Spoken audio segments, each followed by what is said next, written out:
এই সেই Yamaha company bike, যার কথা না বললেই নয়। শুধু একটাই সমস্যা, ম্যাগনেট থেকে ভেঙে যাচ্ছে বলবাটি সেট।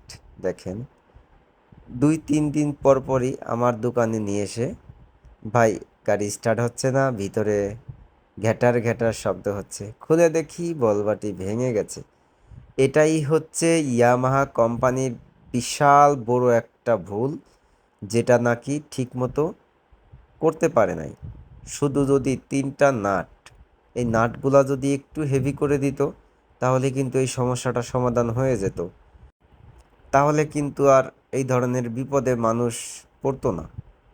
কিন্তু এর জন্য কিন্তু বাইকের আরও অনেক বড় বড় ক্ষতি হতে পারে। দেখেন, এইটার এত পরিমাণ ভাঙছে যে পুরো সেটটাই কিন্তু একেবারে নষ্ট হয়ে গেছে। দেখেন, ওই যে নাটগুলো কিন্তু সম্পূর্ণ নাট কিন্তু ভিতরে ভেঙে রয়ে গেছে। তো এই ভিতরে যদি ভেঙে যদি ভিতরে চলে যায়, প্রিমিয়াম তো ভেঙে যাবে।